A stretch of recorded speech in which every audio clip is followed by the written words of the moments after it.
छात्रों, मैं आर.एस. विजय आपको अपने YouTube चैनल में स्वागत करता हूं। हम लोग पढ़ रहे थे जो अभी वो सेशन चल रहा था इलेक्ट्रोस्टैटिक 2 विद्युत स्थैतिकी 2 12th क्लास। उसके अंतर्गत हम लोग अभी विद्युत विभव का सीरीज पढ़ रहे हैं। इसमें हम लोग 3 सीरीज बेसिकली पढ़ेंगे, एक विद्युत विभव, दूसरा द्विध्रुव और तीसरा संधारित्र। तो अभी विभव के अंतर्गत जो हम टॉपिक पढ़ा रहे थे वो पढ़ा रहे थे विद्युत विभव का उदासीन बिंदु।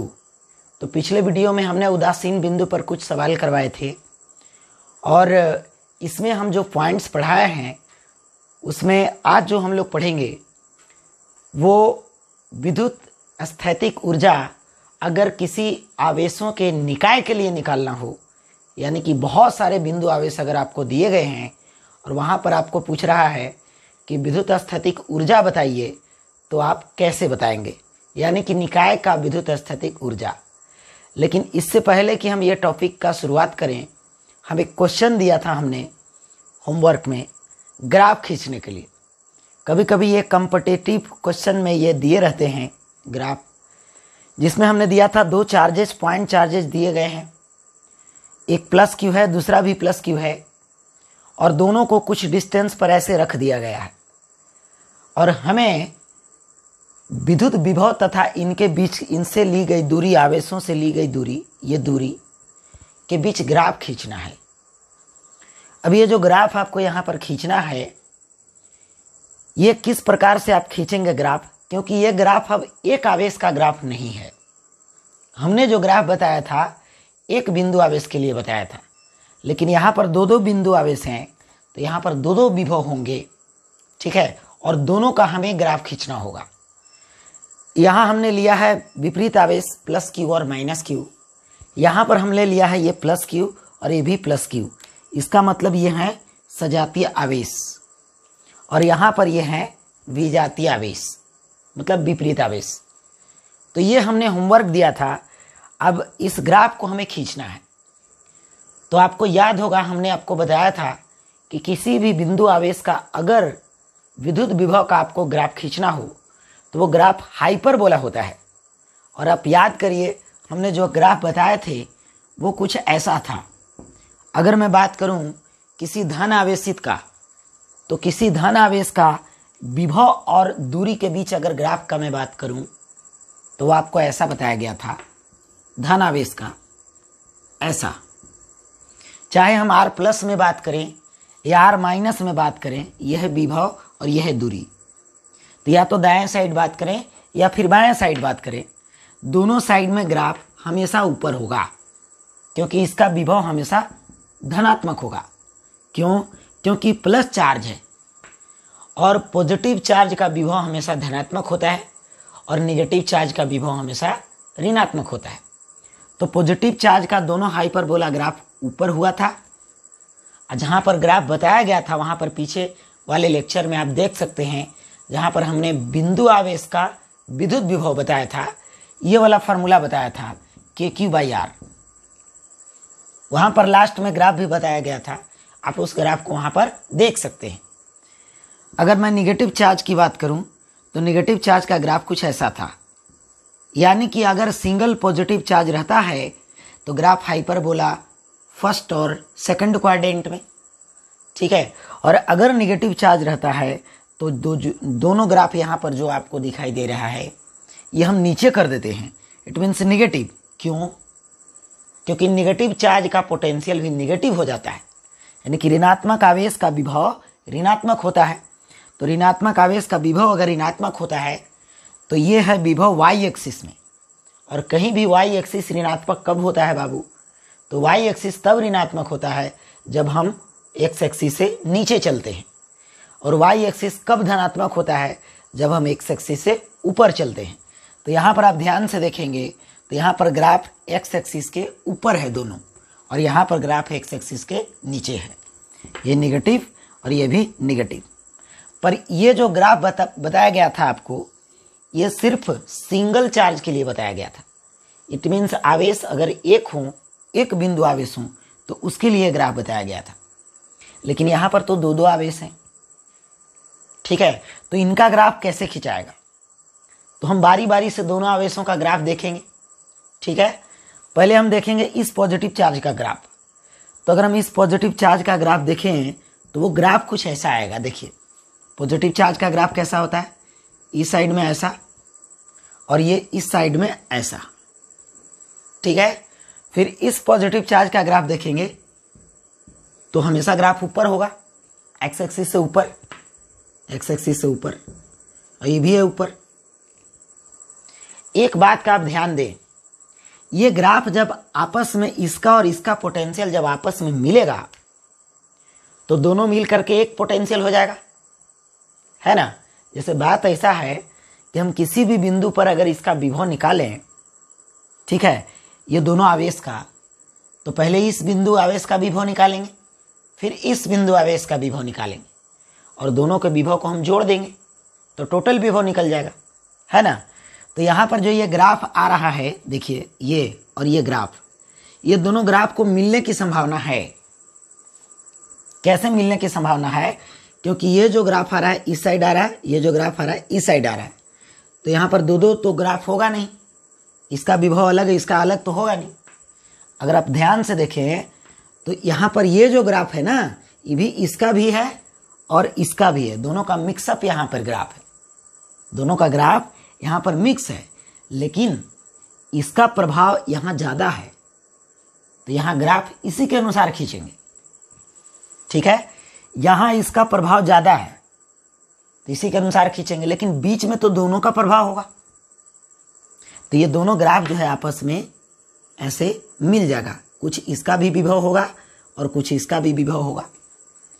अब यहाँ पर सवाल ये उठता है ना कि ये ग्राफ जो आपस में मिल गया, क्या ये एक्स एक्सिस को कभी टच करेगा। ठीक है, तो एक बात आप ध्यान दीजिए, कहीं भी एक्स एक्सिस को अगर ग्राफ टच करता है तो वहां पर वाई एक्सिस का वैल्यू 0 हो जाता है। आपने पढ़ा होगा 10वां क्लास में, फिर 11th क्लास में भी मैथमेटिक्स में, कि एक्स एक्सिस पे अगर ग्राफ कट कर जाता है ना तो वहां वाई का वैल्यू 0 हो जाता है, और वाई एक्सिस में अगर कट कर जाता है ना तो वहां एक्स एक्सिस का वैल्यू, एक्स का वैल्यू 0 हो जाता है। तो यहां पर अगर ये ग्राफ कहीं भी अगर कटता है, यहां यहां यहां, तो इसका मतलब ये है कि इस वाई एक्सिस का वैल्यू यहां पर 0 हो जाएगा। एक्स एक्सिस पर कहीं भी अगर ये ग्राफ कट करता है तो इसका मतलब है कि वाई एक्सिस का वैल्यू 0 हो जाएगा, और यहां पर हमने वाई एक्सिस में लिया है विभव। ठीक है, तो अगर हम कहीं पर ग्राफ एक्स एक्सिस को टच करा देंगे तो इसका मतलब कि वहां पर भी बराबर 0 हो जाएगा, भी मतलब वाई। तो क्या बताइए, ये है प्लस चार्ज और ये है प्लस चार्ज। हमने आपको बताया था कि दो प्लस चार्ज का विभव कभी भी किसी भी निश्चित बिंदु पर 0 संभव नहीं है। यानी कि एक बात तो पक्का है कि ये ग्राफ चाहे यहां हो यहां हो यहां हो, ये कभी भी एक्स एक्सिस को टच नहीं करेगा यहां पर किसी भी निश्चित दूरी पर। कहेगा क्यों सर? क्योंकि विभव 0 तब होता है जब एक प्लस चार्ज हो और दूसरा माइनस चार्ज हो। इसके ठीक पीछे वाले लेक्चर में आप बढ़िया से देखिएगा, तो जहां विभव 0 होता है उस बिंदु को हम विभव का उदासीन बिंदु कहते हैं। तो विभव का उदासीन बिंदु उसे कहते हैं जहां विभव 0 है, और विभव 0 होने के लिए कभी भी सजातीय आवेश नहीं चाहिए। विभव अगर 0 होना है तो कुछ पॉजिटिव विभव चाहिए, कुछ नेगेटिव चाहिए, और यहाँ पर तो सिर्फ सबका पॉजिटिव विभव है जो कभी 0 हो ही नहीं सकता। 0 होने के लिए एक प्लस चाहिए तो एक माइनस चाहिए था इधर से। ठीक है, तो एक का प्लस विभव दूसरे का माइनस, हाँ यहाँ संभव हो सकता है, एक प्लस है दूसरा माइनस है। तो अगर एक प्लस है और दूसरा माइनस है तो यहाँ विभव 0 संभव हो सकता है, पर यहाँ पर विभव 0 संभव नहीं होगा। तो ग्राफ में किया कुछ नहीं है, हमने इसका अलग ग्राफ खींच दिया, हमने फिर इसका अलग खींच दिया, और बीच में देखा कि इसका ग्राफ और इसका ग्राफ एक दूसरे की ओर आ रहा है। ठीक है, तो ग्राफ को हमने मिला दिया, और यहाँ जहाँ मिलेगा ना, यहाँ पर विद्युत विभव का वैल्यू मिनिमम होगा, मतलब नीचे आ रहा है ग्राफ, है ना, सबसे कम होगा, लेकिन इतना भी कम नहीं होगा कि 0 हो जाएगा। अगर आपने 0 कर भी दिया तो गलत हो जाएगा। ठीक है, क्योंकि अगर आपने यहाँ पर ग्राफ को टच करा दिया तो v बराबर 0, और v 0 का मतलब है एक प्लस विभव तो दूसरा माइनस, जबकि यहाँ दोनों प्लस है तो कभी हो नहीं सकता। ठीक है, तो ये हो गया ग्राफ। आपको ग्राफ ऐसे ही डायरेक्ट दिया रहेगा। ठीक है, ये मैं कंपटीशन की क्वेश्चन की बात कर रहा हूँ, बोर्ड में ऐसा कभी आने वाला नहीं है। कभी कभी रेयर केस में बहुत ज़्यादा टफ सवाल अगर आ जाए तो वैसे केस में आ सकता है। ठीक है, लेकिन उम्मीद बहुत कम है, न के बराबर। फिर इसका ग्राफ देखेंगे हम लोग, तो जैसे ग्राफ खींचना है वैसे खींचेंगे। प्लस चार्ज का कैसा होता है, प्लस चार्ज का देखिए ऐसा होता है, तो ऐसा खींच देते हैं हम। चलिए, ठीक है, माइनस चार्ज का दोनों नीचे होता है, तो माइनस चार्ज ये है, तो इसके दाएं साइड में ऐसे और बाएं साइड में ऐसे। अब आप ध्यान दीजिए, यहां पर अगर हम बात करें तो ये प्लस है, ये माइनस है। अच्छा, एक का ग्राफ ऊपर से नीचे की ओर ऐसे आ रहा है और यहां ऐसे निकल रहा है। ठीक है, हम आपको बताए थे कि दो बीजातीय आवेश हो ना, मतलब एक प्लस और दूसरा माइनस, तो विभव 0 होता है। ठीक है, याद करिए पिछले वाले लेक्चर में आपको बताया गया था, ये प्लस है ये माइनस, तो विभव 0 होता है। कहां कहां होता है, तो एक बीच में होता है, ठीक है, और एक बाहर में होता है। लेकिन ध्यान रहे, यहां पर तब बाहर में होता था और बीच में दो जगह, जब ये दोनों चार्ज अलग अलग थे। जबकि यहां पर आप ध्यान से देखेंगे तो ये प्लस चार्ज है, ये माइनस चार्ज है, और दोनों का वैल्यू सेम है, ना ही कोई ज्यादा है और ना ही कोई कम है। ठीक है, तो हम बताए थे आपको कि अगर ये दोनों बराबर हो जाए ना, तो ये जो उदासीन बिंदु मिलेगा वो मध्य बिंदु पर मिलेगा। ठीक है, क्योंकि ये प्लस चार्ज है और ये माइनस है, तो दोनों का विभव कहां बराबर होगा। तो अगर हम मध्य बिंदु पर बात करें तो यहां से दूरी r है, तो यहां से भी दूरी r है, तो इसका विभव यहां हो जाएगा k/r प्लस, और उसका विभव हो जाएगा minus k/r, k minus q/r, और ये दोनों जोड़ करके 0 हो जाएगा। यानी कुल मिला के कहने का मतलब ये है कि ये दोनों विजातीय आवेश है, तो यहां 0 विभव संभव है। अगर 0 विभव संभव है तो ये ग्राफ का यहां कटना भी संभव है, क्योंकि जहां भी बराबर 0 होगा वहां कट करेगा। यहां कट नहीं किया था क्योंकि दोनों का पॉजिटिव विभव था, जो 0 हो ही नहीं सकता है। ठीक है, तो यहां पर हम अगर बात करें तो इसका पॉजिटिव इसका निगेटिव, तो 0 हो सकता है। अब 0 कहां होगा, ये बात अगर आपको चाहिए फॉर्मूला से, तो आप फॉर्मूला से भी काम कर सकते हैं। पिछले क्लास में हमने उदासीन बिंदु का फॉर्मूला बताया था, Q divide by Q minus Q into R। ठीक है, प्लस Q और माइनस, जैसे फॉर्मूला बताया था Q1 divide by Q1 plus minus Q1 Q2, Q1 और ये Q2 पिछले क्लास में। तो ये सवाल कर रहा है कि Q1 भी Q है और Q2 भी Q है, और ये हम मोड में लेते हैं। देखिए, ये मोड में लेते थे, तो x इक्वल टू Q, आप पिछले वाले में देख लेंगे वीडियो में बढ़िया से, तो Q divide by Q plus Q। Plus किस लिए, ये प्लस रहता था ना तो बीच में उदासीन बिंदु मिलता था, और जहां माइनस रहता था बाहर में मिलता था। ठीक है, तो अब अगर हम ध्यान से देखें तो प्लस लेंगे, बीच में कहां मिलेगा, तो Q Q Q 2Q हो जाएगा, तो ये हो जाएगा Q/2Q इंटू R, है ना, तो यानी कि R/2। इसका मतलब साफ है कि उदासीन बिंदु कहां मिलेगा, मध्य बिंदु पर। इसका मतलब ये जो ग्राफ है ना बाबू, ये मध्य बिंदु पर आकर के कट करेगा। देखिए ऐसे, ये भी और ये भी, यानी कि दोनों मिल के मध्य बिंदु पर विभव का मान 0 कर देंगे, और कर भी देंगे। देख लीजिए, जितना ये विभव उत्पन्न करेगा उतना ही ये, और ये प्लस उतना ही वो माइनस, 0 हो जाएगा उदासीन बिंदु। ठीक है, अच्छा एक बात और हम बताए थे कि बाहर में भी 0 होता है। ठीक है, तो बाहर वाला फॉर्मूला लगाइए।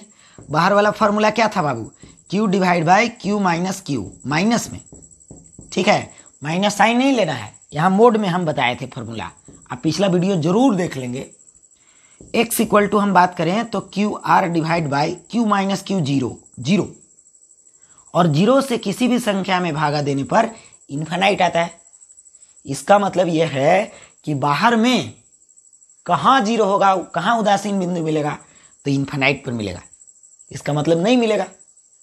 ठीक है, यानी कि अगर दोनों बराबर हो गए ना तो उदासीन बिंदु सिर्फ मध्य बिंदु पर मिलेगा, बाहर में नहीं मिलेगा। तो इसका मतलब ये ग्राफ कहीं नहीं टच करेगा, इधर एकदम ऐसे पैरेलल हो जाएगा, इधर भी पैरेलल हो जाएगा, और इधर भी पैरेलल हो गया, इधर भी पैरेलल हो गया।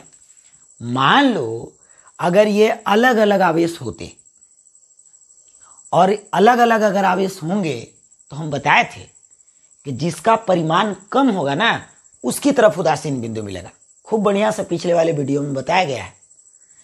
तो अगर मान लीजिए ये ज्यादा है, ये कम है सपोज, तो उदासीन बिंदु उधर मिलेगा बाहर में, एक तो बीच में मिलेगा है ना, बीच में मध्य बिंदु पर फिर नहीं मिलेगा।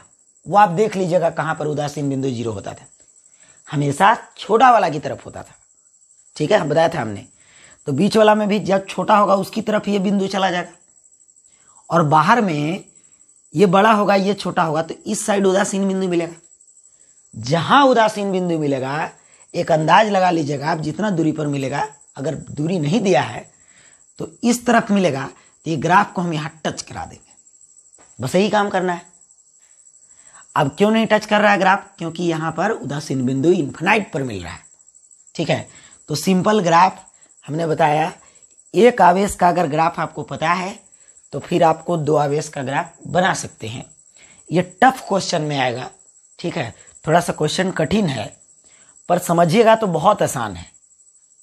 ठीक है, इसमें एक बात का ध्यान देना है, जब सजातीय आवेश रहे ना तो कभी भी उदासीन बिंदु नहीं मिलेगा, हर जगह ग्राफ एकदम ऊपर ऊपर रहेगा।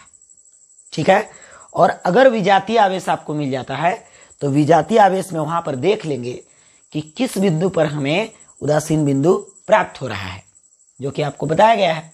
ठीक है, जहां उदासीन बिंदु प्राप्त हो रहा होगा वहां पर ग्राफ को बस टच करा देना है एक्स एक्सिस में। ठीक है, एक्स एक्सिस से गुजार देना है। ठीक है, तो ये रहा क्वेश्चन। ऐसे क्वेश्चन इंजीनियरिंग मेडिकल के एग्जाम में आते रहते हैं ज़्यादातर।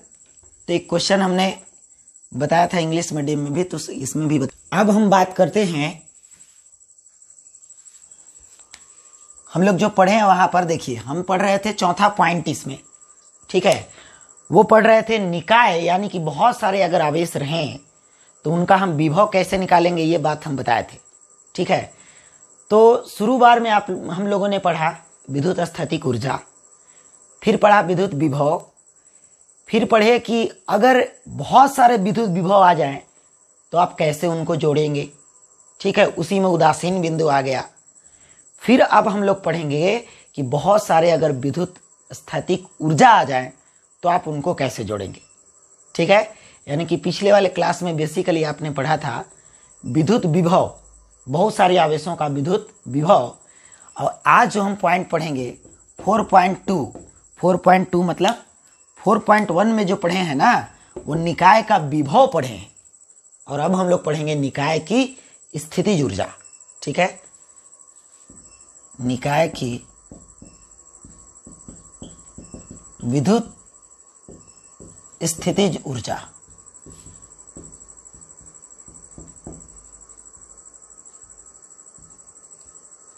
ठीक है, यानी कि electrostatic potential energy of system, electrostatic potential energy या इलेक्ट्रिक पोटेंशियल एनर्जी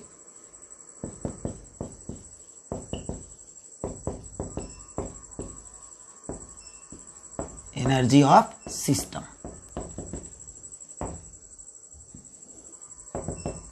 ठीक है, अगर बहुत सारे आवेश दिए गए हैं और आपको कह रहा है कि उसका विद्युत स्थैतिक ऊर्जा बताइए, विद्युत स्थितिज ऊर्जा निकालिए। ठीक है, तो पहले तो हम इसे परिभाषित करेंगे।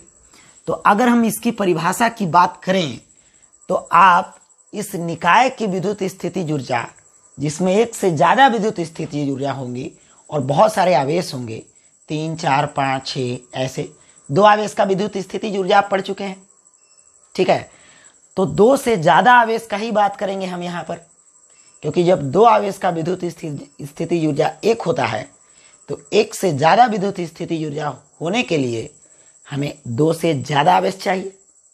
ठीक है, तो हम यहाँ पर बात कर रहे हैं बहुत सारे स्थितिज ऊर्जा की, निकाय की स्थितिज ऊर्जा की, तो इसके लिए हम चर्चा करेंगे सबसे पहले दो विद्युत स्थितिज ऊर्जा की, जैसे आपको बताया गया था।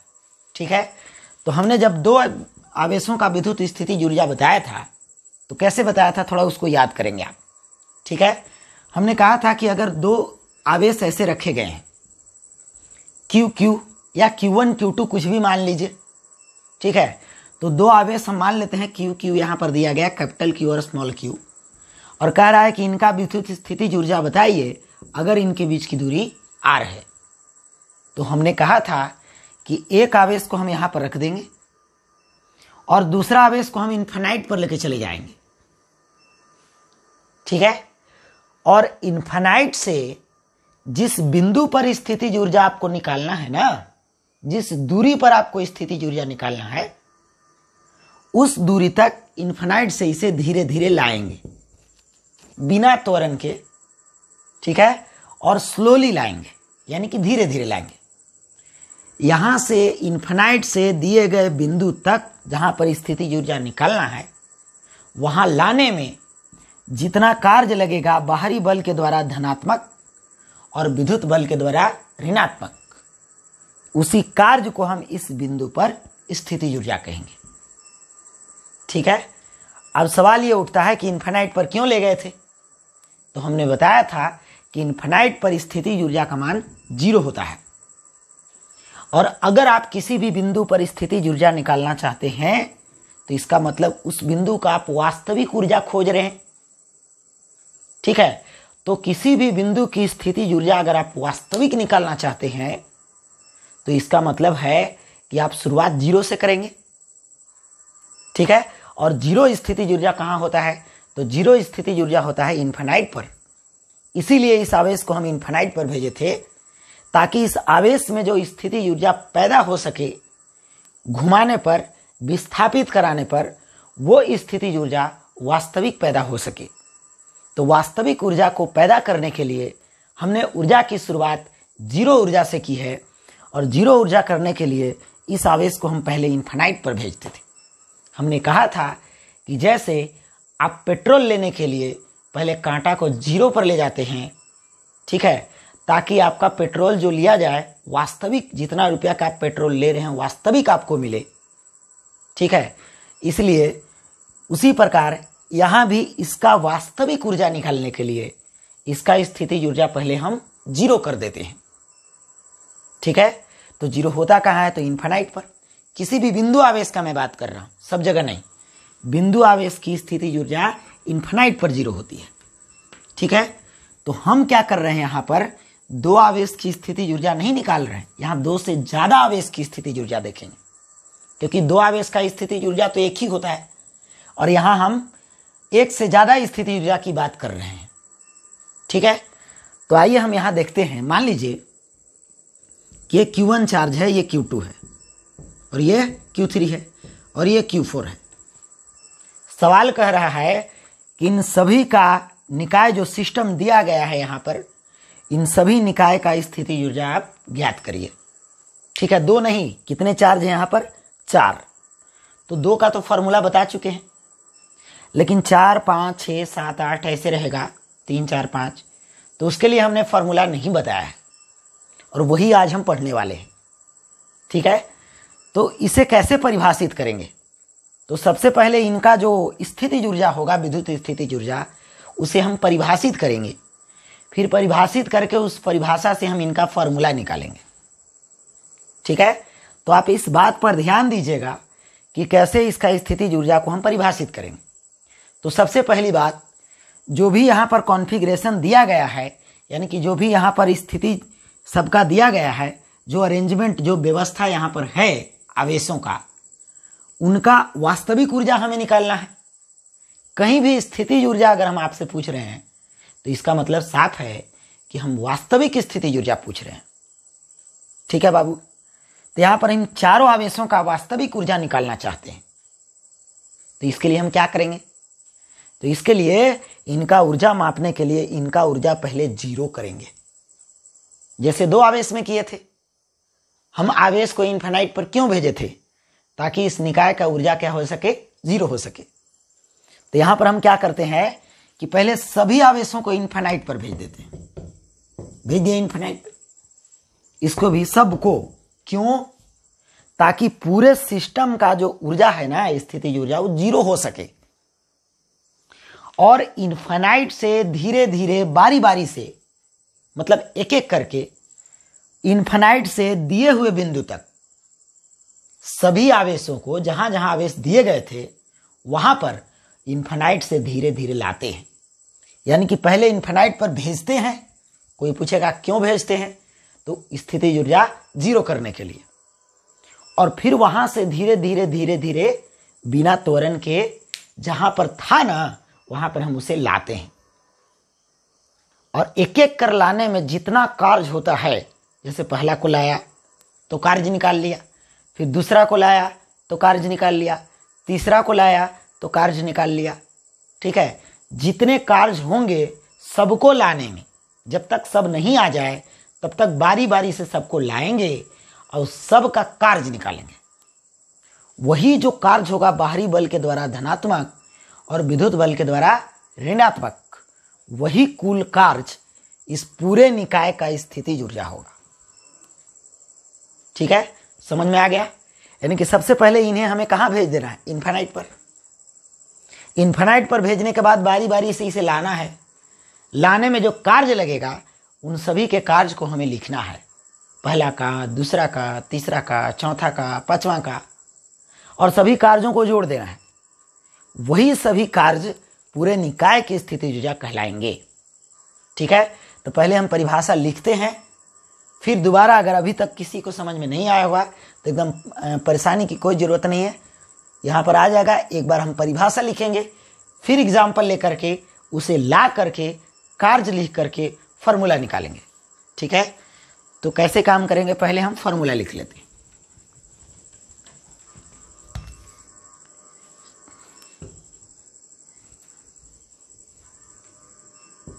सभी आवेशों को अनंत से दिए हुए बिंदुओं तक लाने में लगा बाहरी बल द्वारा धनात्मक कार्य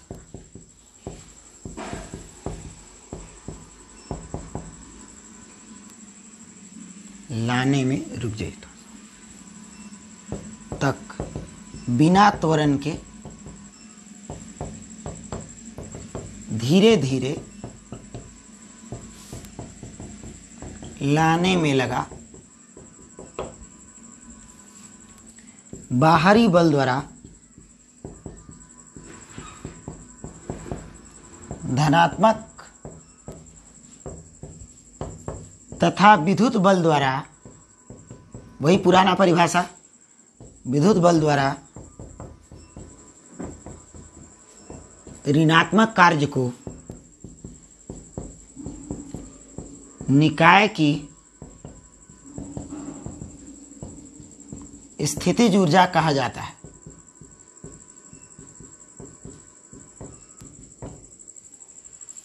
ठीक है, तो ये हो गया इसकी परिभाषा। तो इसे लिख लेंगे आप वीडियो रोक करके। अब हम बात करते हैं एग्जाम्पल की। 5 मार्क्स के क्वेश्चन में अगर बोर्ड में आ जाए तो आपको पूरा परिभाषा लिख करके इस तरह से, है ना, और मान लीजिए कि 4 आवेश की स्थितिज ऊर्जा हमें निकालना है। उदाहरण के लिए Q1, Q2, Q3, Q4 dot dot dot कर देते, मतलब लेते 4 ही है और डॉट डॉट डॉट मतलब सबके लिए वैलिड होगा फॉर्मूला। ठीक है, इसलिए हमने डॉट डॉट डॉट कर दिया। तो उदाहरण के लिए आवेशों को Q1, Q2, Q3 dot dot dot, ऐसे आवेशों की स्थितिज ऊर्जा, आवेशों की स्थितिज ऊर्जा निकालने के लिए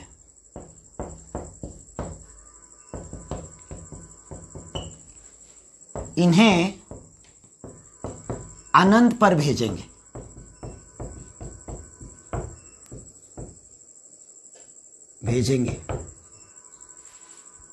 और बिना त्वरण के धीरे धीरे संगत बिंदुओं पर, संगत बिंदु मतलब जहां पर वो था, Q1 को Q1 की जगह लाना है, Q2 को जहां Q2 था वहां लाना है, संगत बिंदुओं तक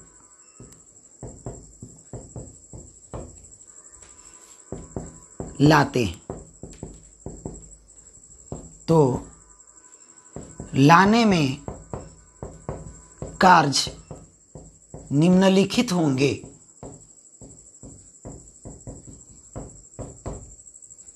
ठीक है, लिख लेंगे इसे लैंग्वेज में।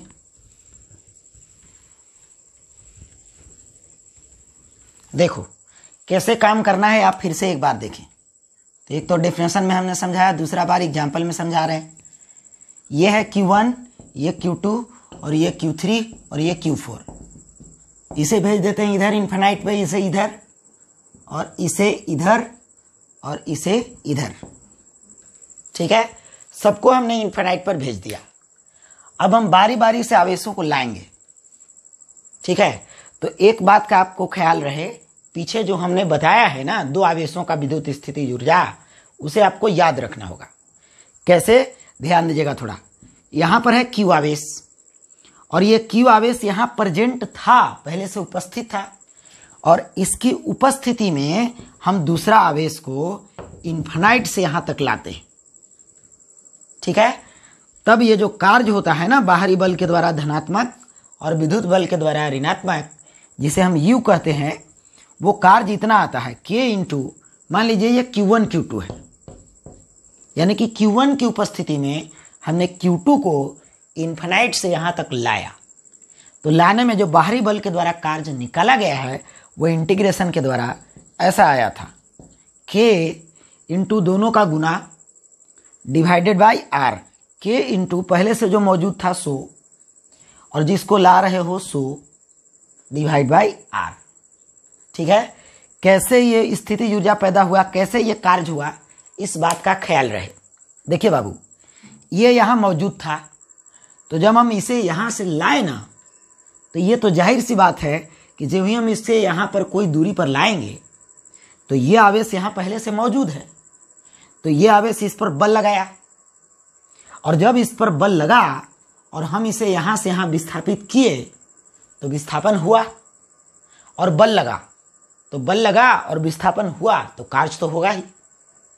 ठीक है, तो बल लगा तब हुआ, तो बल लगने के लिए पहले से यहाँ एक मौजूद होना चाहिए। ठीक है, तो पहले से अगर यहाँ कोई मौजूद हो और हम जिसे इन्फिनाइट से ला रहे हैं R दूरी पर, K गुने जो मौजूद है इंटू जिसको ला रहे हैं वो वाला डिवाइडेड बाई जितना दूरी पर आप लाए हैं उस दूरी से भागा दे दीजिए। यानी कि हम मोटा माटी अगर यहाँ पर बात करें, सीधा सीधी स्ट्रेट फॉरवर्ड बात करें, तो K इंटू दोनों का गुना डिवाइड बाई दूरी। ठीक है, तो चलिए यहां पर हम पहले क्या करेंगे, सबको हम इन्फिनाइट पर भेज दिए। क्यों, ताकि स्थिति ऊर्जा का मान 0 हो सके। ठीक है, तो जब भी एग्जाम में क्वेश्चन आएगा तो सबसे पहले निकाय 5 मार्क्स में क्वेश्चन आएगा, तब 5 मार्क्स में क्वेश्चन आएगा तो आपको ये लिखना है कि माना कि सभी आवेश अनंत पर चले गए हैं। ठीक है, या जैसे अभी हमने लैंग्वेज लिखा उस तरह से आप लिख सकते हैं। ठीक है, और फिर अनंत से Q1 को यहाँ लाने में लगा कार्य, फिर Q2 को लाने में लगा कार्य, Q3 को लाने में लगा कार्य, सबका बारी बारी से लाने में लगा कार्य निकाल लेंगे, फिर उसको जोड़ देंगे। चलिए ये देखिए, ऐसे Q1 को दिए हुए बिंदु तक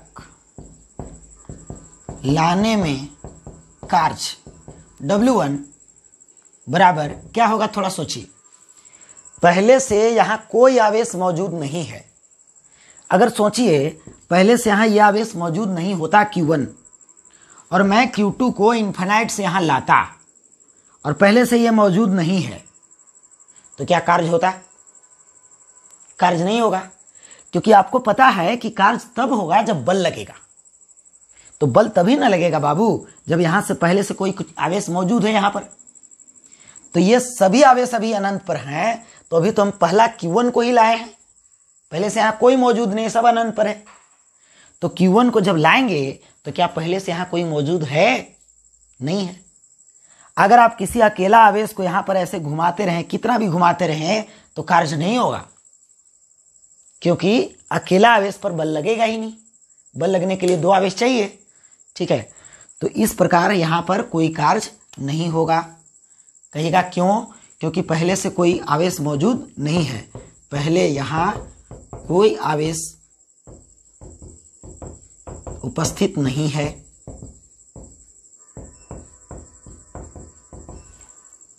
ठीक है, अब दूसरा को लाएंगे तो देखिए Q1 यहां आ चुका है।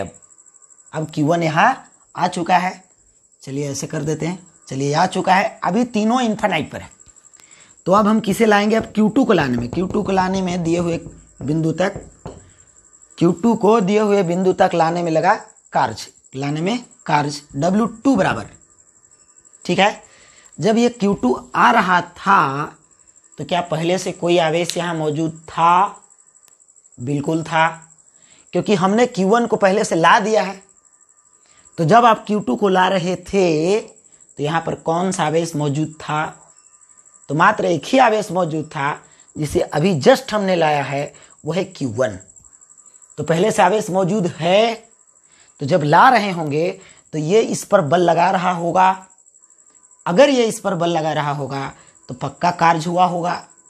आपको पता है कि कोई आवेश अगर पहले से मौजूद रहे और दूसरा आवेश को हम उस दूरी पर, कुछ दूरी पर लाएं, तो उसका कार्य होता है K इंटू जिसको ला रहे हैं वो वाला Q2, और जो पहले से मौजूद है Q1, लाए हो Q2 को, तो K Q2 Q1 divide by दोनों के बीच की दूरी। अब दोनों के बीच की दूरी क्या लें? तो इसका नाम रख देते हैं R21। ठीक है, अब ऐसे पेयर अच्छा बनता है, R21 मतलब Q2 और Q1 के बीच का डिस्टेंस। ठीक है, अब यहां पर एक बात ध्यान दीजिएगा, हम Q1 इंटू Q2 भी लिख सकते थे। तो एक बात मैं आपको बता दूं कि हम Q2 इंटू Q1 यानी कि जिसको ला रहे थे ना, जिसको हम लाएंगे वो पहले लिखेंगे और जो मौजूद है वो बाद में लिखेंगे। अब ऐसा मैं क्यों लिख रहा हूं? तो हम एक टेक्निक बताएंगे फार्मूला याद करने का, और वो टेक्निक तभी हम सफल हो पाएगा जब आप इस तरह से काम करेंगे, यानी कि उल्टा पलटा जिधर का तिधर लिख दीजिएगा तो सही तो हो जाएगा, कोई दिक्कत नहीं है, पर हम एक फार्मूला का ट्रिक बताते हैं याद करने के लिए। ठीक है, ताकि एक भी पेयर मिस्टेक ना हो, ऐसे बहुत सारे पेयर आएंगे। ठीक है, तो इसीलिए जिसको ला रहे हैं वो पहले लिखेंगे और जो मौजूद है वो बाद में लिखेंगे। ठीक है, अच्छा तो कोई और यहाँ मौजूद है? नहीं, Q2 को ला रहे थे तो सिर्फ Q1 मौजूद था। अब आप ध्यान से देखिए यहाँ पर कितने मौजूद हो गए, तो यहाँ पर दो आवेश आ गए।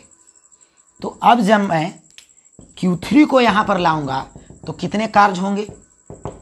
तो जब आप Q3 को लाइएगा ना, यहाँ पर मान लेते हैं Q3 था, तो यहाँ पर Q3 को लाइएगा तो पहले से दो आवेश मौजूद है, तब तो ये भी इस पर बल लगा रहा होगा और ये भी इस पर बल लगा रहा होगा।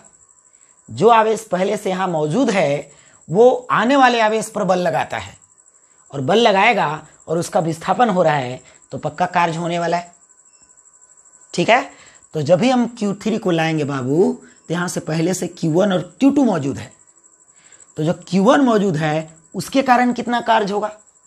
तो K इंटू ला रहे हैं Q3 को, पहले से मौजूद है Q1 डिवाइड बाई दोनों के बीच की दूरी, नाम R31 मतलब तीसरा और पहला के बीच की दूरी। ठीक है, तो पहले के मौजूदगी के कारण कार्य हो गया। क्या यहाँ सिर्फ पहला की ही मौजूदगी था? नहीं, दूसरा आवेश का भी मौजूदगी था, दूसरा आवेश भी पहले से यहाँ था, तो ये भी तो कार्य करेगा इससे, तो इसका भी एक पेयर लगेगा। देखिए Q3 Q2 divide by R32। क्या इसको लाते समय और कोई आवेश मौजूद है? नहीं, इसको ला रहे थे आप तो पहले से ये दोनों मौजूद था। अब आपको बात समझ में आ गया होगा कि हम ये पेयर सजा के क्यों लिख रहे हैं। हम पेयर सजा के इसलिए लिख रहे हैं ताकि ऐसे ऐसे बहुत पेयर मिलेंगे, सब जोड़िएगा ना तो सब मिक्स हो जाएगा दिमाग में। तो इस बात का ख्याल रखना है हमें कि पेयर हमें कैसे लगाना है। जैसे दूसरा लाए तो पहला के साथ एक ही पेयर था, अब तीसरा लाएंगे आप तो पहले से दो मौजूद है, तो तीसरा का एक बार पहला के साथ पेयर लगा दिया, तीसरा का पहला के साथ, और फिर तीसरा का दूसरा के साथ पेयर लगा दिया। ऐसे ही आपको समझ में आ गया होगा। अब मैं चौथा करूंगा तो आपके मन में एकदम आ जाएगा। चौथा आवेश को लाने में जब कार्य हम निकालेंगे तो पहले से यहाँ कितने मौजूद हैं, ठीक है।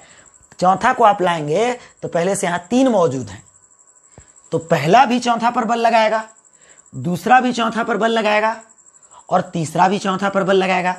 यानी कि ये आवेश जब यहाँ से चलेगा तो इस पर 3 बल लगेंगे, क्योंकि पहले से यहाँ 3 आवेश हैं तो कार्य भी 3 हो जाएंगे, ठीक है। तो पेयर कैसे लगाएंगे, पहले चौथा का पहला के साथ एक एक करके, फिर चौथा का दूसरा के साथ, फिर चौथा का तीसरा के साथ, ठीक है, ताकि मिस्टेक ना हो। पहला के साथ, दूसरा के साथ, तीसरा के साथ, ऐसे थोड़ा काउंटिंग अच्छा लग रहा है, ठीक है, और याद भी रहेगा।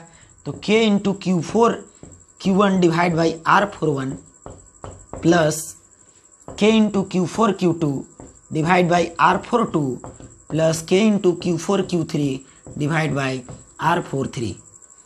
ऐसे ही अगर मैं पांचवा को लाऊंगा, डॉट डॉट डॉट, मान लीजिए और आवेश हैं, पांचवा को लाऊंगा तो 4 मौजूद है, तो आप देखें तो 1 2 3 4 5।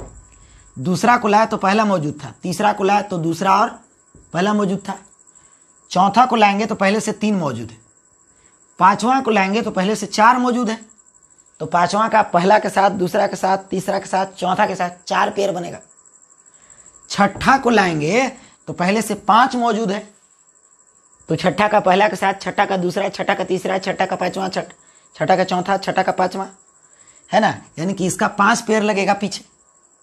सातवां को लाएंगे तो सातवां का पीछे 6 है, तो 1 से लेकर के पेयर लगाएंगे तो 6 पेयर लगेंगे। आठवां का देखेंगे तो 8 के पीछे कितने हैं, 7 आ गए पहले से, ठीक है, तो 7 पेयर लगेंगे। नौवां का देखेंगे तो 9 के पीछे कितने संख्या हैं, 8, तो एक एक करके 9 1 9 2, ठीक है, ऐसे 8 पेयर लगेंगे। अब 10वां का देखेंगे तो 10 1 10 2 10 3 10 4 10 5 10 6 10 7 10 8 10 9, ठीक है, ऐसे 9 पेयर लगेंगे। 11वां लाएंगे तो पीछे 10 बचेगा। आप समझ गए होंगे, आप इतना तक हम चले गए, उतना तक कभी आएगा नहीं एग्जाम में, ठीक है। 3 ही 4 ज़्यादा से ज़्यादा एग्जाम्पल आते हैं, ठीक है। अब हमें क्या करना है कि देखिए, हमने क्या बोला था कि सभी को अनंत पर भेज दो और बारी बारी से लाओ। तो सभी को अनंत पर भेज दिया, बारी बारी से लाया, लाने में जितना कार्य लगे सबको निकाल दो। चलिए बारी बारी से सबको लाने में कार्य हमने निकाल दिया, ठीक है। ये जो कार्य लगे टोटल, इनको जोड़ दो, वही सबका स्थितिज ऊर्जा है। तो सबका अगर आप स्थितिज ऊर्जा निकालना चाहते हैं तो सब के कार्य को जोड़ना होगा। लेकिन अगर पर्टिकुलर आप कहें कि सिर्फ चौथा का निकालिए तो फिर सिर्फ चौथा वाला देखेंगे, है ना। लेकिन यहाँ पर पूरे निकाय की स्थितिज ऊर्जा कह रहा है, तो हम बारी बारी से सबका कार्य निकाल चुके हैं, तो सबको हम अब क्या करेंगे, जोड़ देंगे, ठीक है। यानी कि कुल स्थितिज ऊर्जा बराबर U सिस्टम U निकाय W1 plus W2 plus W3 plus W4 and so on, मतलब इसी प्रकार से चलते रहेगा आगे। कितना होगा, तो K कॉमन हो जाएगा सब में, Q2 Q1 divide by R21 plus Q3 Q1 divide by R31 plus Q3 Q2 divide by R32 plus Q4 Q1 divide by R41 plus Q4 Q2 divide by R42 plus Q4 Q3 divide by R43, ठीक है। अब देखिए, ये 4 आवेश के लिए हमने बात किया, 4 3 5 ऐसे कितने भी आवेश के लिए आप निकाल सकते हैं, ठीक है। तो अगर हम यहाँ पर पेयर की बात करें, नंबर ऑफ पेयर, ठीक है, कि कितने पेयर होंगे, तो ऐसे युग्मों की संख्या अगर मैं बात करूंगा युग्मों की संख्या, पेयर की संख्या, तो n इंटू एन माइनस 1/2 होता है। मतलब क्या हुआ कि अगर मान लीजिए कि 4 आवेश हैं तो 4 संख्या हो गया, 4 इंटू 4 माइनस 1 डिवाइडेड बाई 2, यानी कि पेयर लगेगा ये 2 और ये 3 आएगा 6। देखिए 6 पेयर हैं, 1 2 3 4 5 6। ठीक है, तो आज हम इतना ही छोड़ देते हैं। अगले क्लास में इसका फॉर्मूला याद करने का टिप्स बताएंगे, ट्रिक, एकदम ऐसा ट्रिक बताएंगे कि आपको फॉर्मूला याद करने की जरूरत ही नहीं है, फॉर्मूला अपने आप निकल के आएगा दिमाग में। ठीक है, और इस पर सवाल करवाएंगे, क्वेश्चन करवाएंगे। ठीक है, बिहार बोर्ड से लेकर के IIT तक का सवाल करवाएंगे। ठीक है, बोर्ड CBSE बोर्ड वगैरह का भी क्वेश्चन उसमें होगा। तो टिप्स बताएंगे और सवाल करवाएंगे इस पर। तो आज के लिए इतना ही। जो लोग चैनल को अभी तक सब्सक्राइब नहीं किए हैं वो सब्सक्राइब करिए। ठीक है, आज के लिए धन्यवाद।